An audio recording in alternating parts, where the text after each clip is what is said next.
और यूएसए के बीच कल रात को जो मुकाबला हुआ उसमें काफी ज्यादा चीजें देखने को मिली, एक्साइटेड चीजें देखने को मिली। हालांकि टीम इंडिया ने 7 विकेट से इस मुकाबले को अपने नाम कर लिया, लेकिन 5 पेनल्टी के रन्स भी मिले थे टीम इंडिया को। वो पेनल्टी क्यों मिली थी, लोग ये जानना चाह रहे हैं, सवाल किए जा रहे हैं कि बताओ यार, ये 5 रन्स टीम इंडिया को पेनल्टी क्यों मिली, फायदा क्यों हुआ 5 रन्स का, क्या ये नियम था जिसकी वजह से यूएसए को 5 रनों का नुकसान हुआ, उस नियम पर भी बात करेंगे।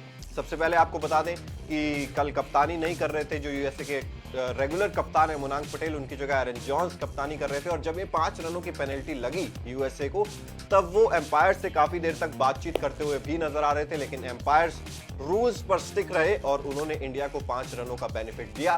ये बेनिफिट क्यों दिया गया उस पर बात कर लेते हैं। दरअसल इस वर्ल्ड कप में एक नया रूल इंट्रोड्यूस हुआ था T20 क्रिकेट के लिए कि stop clock rule.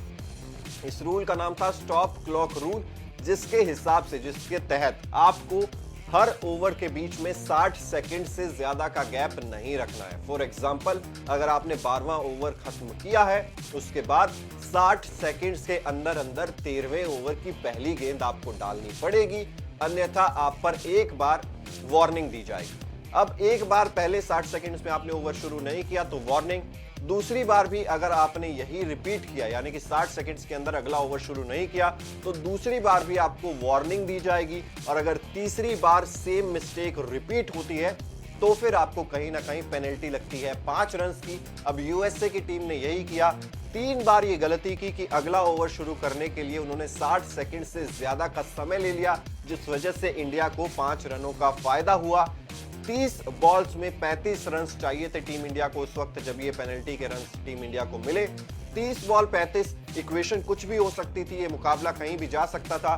Surya Kumar Yadav और शिवम दुबे हालांकि अच्छी बल्लेबाजी कर रहे थे, लेकिन इस तरीके के क्लोज मैचेस हमने इस मैदान पर देखे हैं कि टीम के हाथ से छिटक जाते हैं और यहां से मैच बदल जाते हैं। लेकिन 30 गेंदों में 35 रन और 5 रन की फायदा होने के बाद टीम इंडिया को 30 बॉल्स में बनाने थे 30 रन।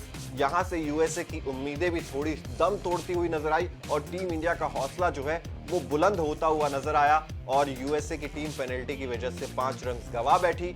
और उसके बाद टीम इंडिया को जो 110 रनों का टारगेट मिला था वो कहीं ना कहीं हो गया सिर्फ 105 रनों का और टीम इंडिया ने उस मुकाबले को फिर आसानी से अपने नाम कर लिया 7 विकेट से। तो ये है स्टॉप क्लॉक रूल। 60 सेकंड के अंदर अगला ओवर कराना जरूरी है, 2 बार वार्निंग मिलती है, तीसरी बार 5 रनों की पेनल्टी लग जाती है। और एक और बड़ी बात यहां पर यह भी ध्यान देने वाली बात होगी कि जब इंडिया और पाकिस्तान का मुकाबला खेला जा रहा था तब इंडिया ने भी ये गलती की थी, लेकिन 2 बार टीम इंडिया ने गलती की थी। पहली बार वार्निंग मिली, दूसरी बार वार्निंग मिली और अगर तीसरी बार भी टीम इंडिया 60 सेकंड के अंदर अगला ओवर शुरू नहीं करती तो पाकिस्तान को भी 5 रनों का फायदा हो सकता था, इंडिया पर भी 5 रनों की पेनल्टी लग सकती थी।